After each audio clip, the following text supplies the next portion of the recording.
भारतवर्ष के नाम से परिचित इस देश में सदियों पहले प्रचलित समाज व्यवस्था कैसी थी?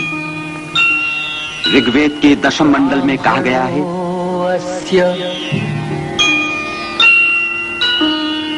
मुखम आसित। ब्राह्मण, क्षत्रिय, वैश्य, शूद्र ये मूलतः 4 वर्ण थे। आगे चलकर ये वर्ण जन्म के आधार पर कई जातियों में बंट गए। इस जात पात के भेदभाव की जड़ें गहराई तक पहुंच गईं और उनके कटीले पौधे समाज के शिखर तक फैल गए। 19वीं सदी में विदेशियों का, अंग्रेजों का शासन इस देश में पक्का जम गया था। फिर भी इस उपमहाद्वीप में देहातों, नगरों में से दलितों को अछूत बनाकर गांव के बाहर कर दिया गया था। जीवन उनका जानवरों से भी गया बीता था।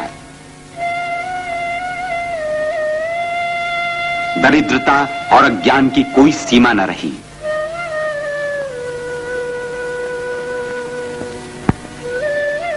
हिंदुस्तान का 5वां हिस्सा हमेशा ऐसा ही रहा। परंपरागत रूढ़ी से दलितों को छूना तक पाप था। बेचारा दलित वर्ग समझता रहा, यही है हमारा प्रारब्ध, यही रही हमारी कर्मगति।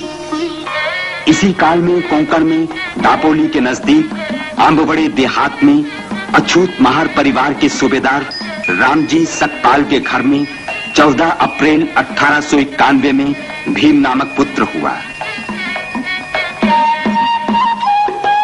भीम की प्रारंभिक शिक्षा दापोली ही में आरंभ हुई।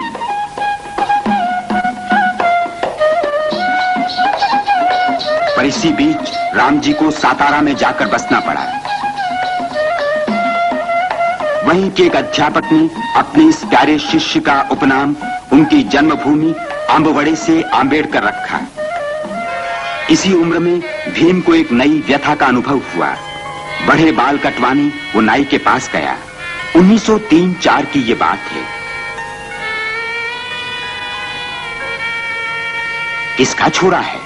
अछूत महार का? तेरे बाल काटकर मैं अपने उस्तरे को अपवित्र कर लूं? जा जा। क्या मैं अछूत हूं? भैंस के बाल काटते उस्तरा अपवित्र नहीं होता और मुझ जैसे एक आदमी के बाल काटने से होता है? एक दिन स्कूल जाते भीम को कड़ी प्यास लगी। सामने कुआं था।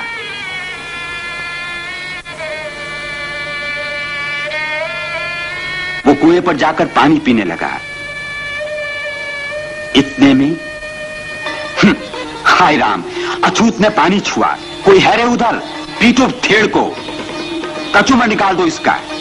अस्पृश्यता क्या चीज है, इसका अनुभव भीम को इसी उम्र में हुआ।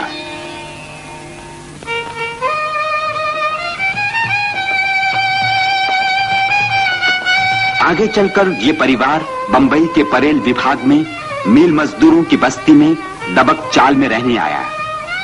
1907 में वहीं मैट्रिक पास करके भीम कॉलेज में दाखिल हुआ।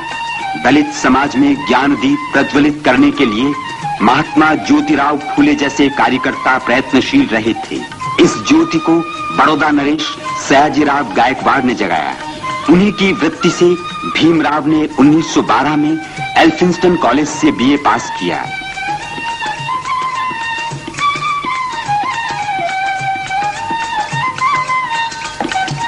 उच्च शिक्षा के लिए 1913 में भीमराव अमेरिका गए।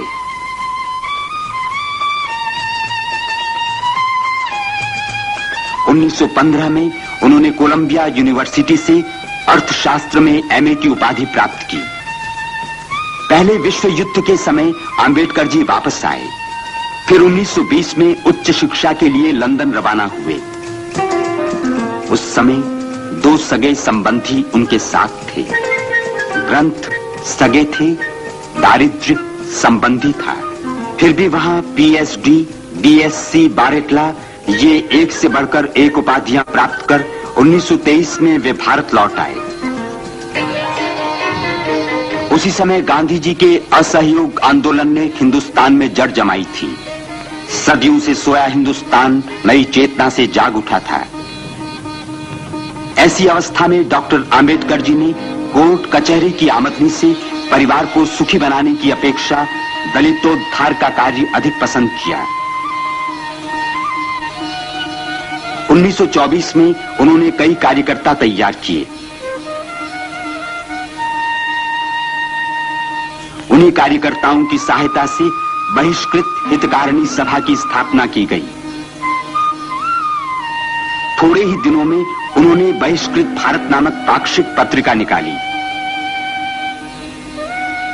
वास्तव में राव बहादुर बोले जी द्वारा 1923 में काउंसिल में पारित प्रस्ताव के अनुसार सार्वजनिक पनघट अछूतों के लिए कानूनन खोल दिए गए थे। फिर भी वास्तव में स्थिति जैसी की वैसी थी। जानवरों की छुआछूत चलती थी, लेकिन दलित आदमी दूर दूर।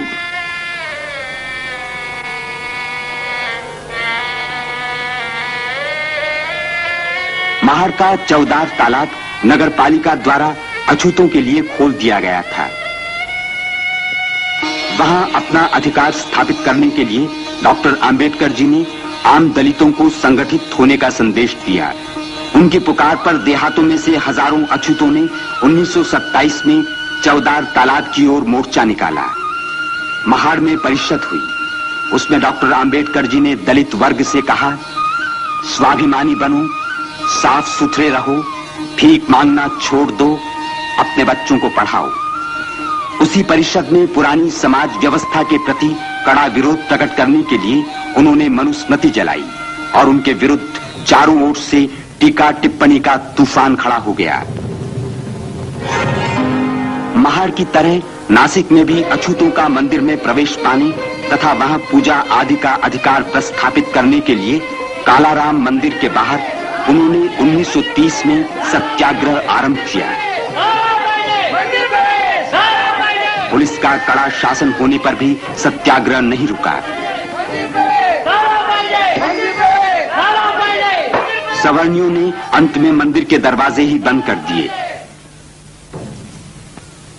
अछूत आखिर हिंदू हैं या नहीं, इस विवाद ने पूरे भारत में हो हल्ला मचा दिया। इस तरफ बापूजी अंग्रेजों से औपनिवेशिक स्वराज्य की मांग कर रहे थे।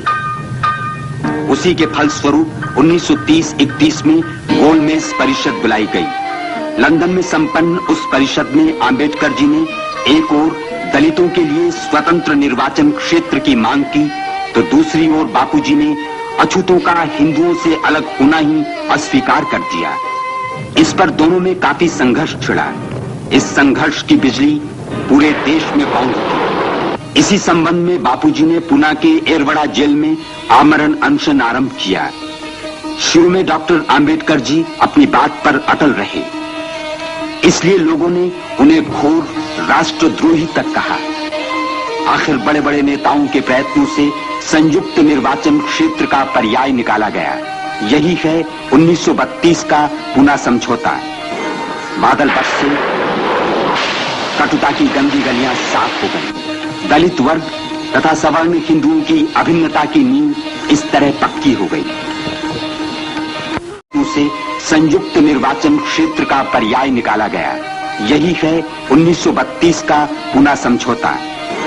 बादल बरसे, कटुता की गंदी गलियां साफ हो गई। दलित वर्ग तथा सवर्ण हिंदुओं की अभिन्नता की नींव इस तरह पक्की हो गई। आखिर आंबेडकर जी ने ये झगड़ा क्यों शुरू किया था? आप देश की मुक्ति के साथ ही अपने दलित बंधुओं के लिए न्याय,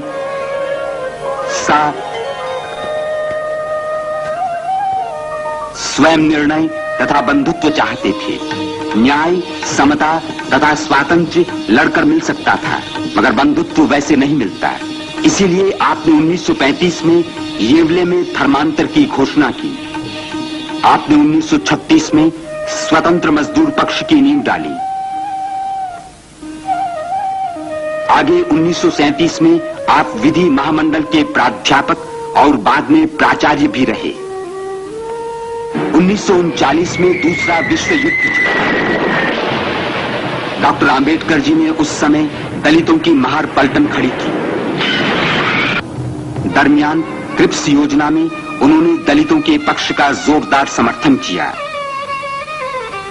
1942 में ब्रिटिशों के शासनकाल में आप श्रम मंत्री चुने गए।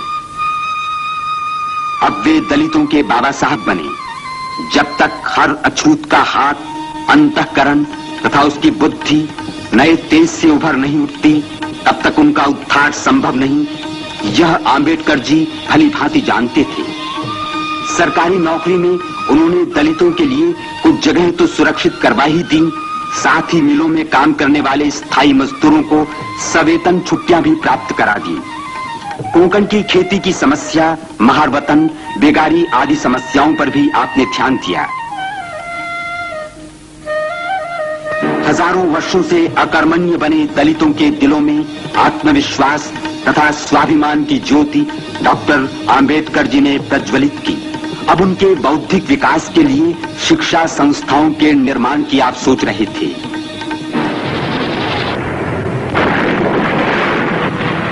इतने में 1945 में युद्ध समाप्त हुआ। 1947 में भारत स्वतंत्र हुआ। डॉक्टर आंबेडकर स्वतंत्र भारत के पहले विधि मंत्री नियुक्त हुए। राष्ट्र ध्वज समिति के 8 सदस्य थे और इसी समिति के कारण सम्राट अशोक का रथ चक्र तिरंगे ध्वज के बीचों बीच आ गया। संविधान निर्माण समिति के आप ही सूत्रधार थे। इसी समिति ने संविधान में न्याय, स्वातंत्र्य, समता तथा बंधुत्व भावना की आरंभ में ही उद्घोषणा की।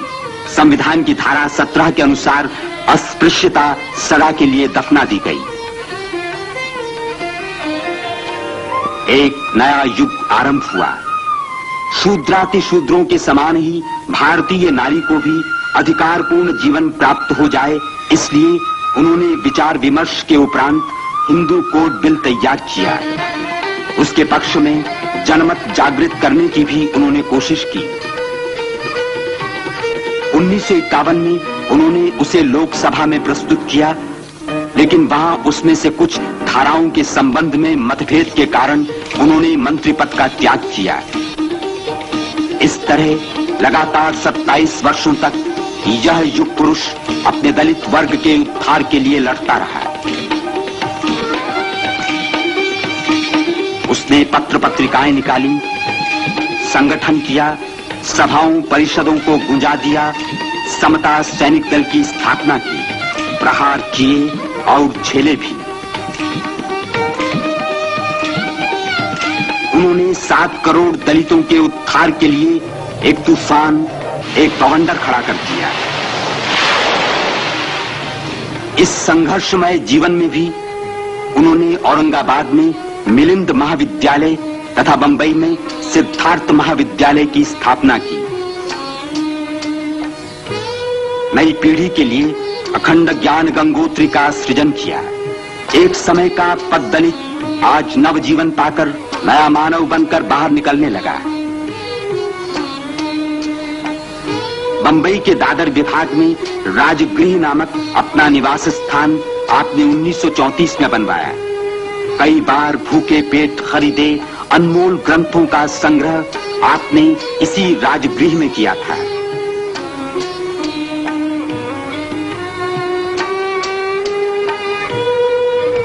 जीवन के तूफानों में भी आपने समय निकालकर अर्थशास्त्र, विधि, धर्म, इतिहास आदि विषयों पर अनेक मौलिक ग्रंथ लिखे। 1952 में इस प्रकांड पंडित को विश्वमान्य कोलंबिया यूनिवर्सिटी ने डॉक्टर ऑफ लॉज की उपाधि दी। जीवन की संध्या आई। अब एक ही कामना थी, परम तत्व में विलीन होने की। 1956 के अक्टूबर महीने में भारत के इस सपूत ने बौद्ध धर्म स्वीकार किया। नेपाल के काठमांडू में हुई अंतर्राष्ट्रीय बौद्ध परिषद में भी आप उपस्थित रहे। मगर उसी साल दिसंबर की 6 तारीख को डॉक्टर आंबेडकर का दिल्ली में देहांत हो गया। सारा देश शोक में डूब गया। अंतिम संस्कार बंबई में होगा, ये सुनते ही शहरों और गांवों से लाखों लोग बंबई आने लगे। दलितों के बाबा साहब अब संसार से आखिरी विदा ले रहे थे। अंतिम यात्रा दादर चौपाटी पहुंची।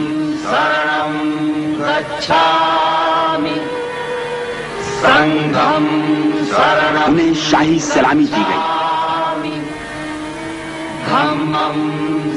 चंदन की चिता में उस महामानव का शरीर लपटों में विलीन हो गया। वे चले गए, मगर उन्होंने भारत तथा हिंदू धर्म पर लगा अस्पृश्यता का कलंक सदा के लिए मिटा दिया। सदियों से चली आई इस जर्जरित रूढ़ि को जड़ से मिटा देने वाले इस परम प्रतापी युग पुरुष के जीवन का उज्जवल इतिहास केवल भारत को ही नहीं बल्कि सारे संसार को ये संदेश देता रहेगा। न त्वहं कामये राज्यम न स्वर्गम न पुनर्भवम कामये दुःख तप्तानां प्राणिनां मार्तिनाशम्।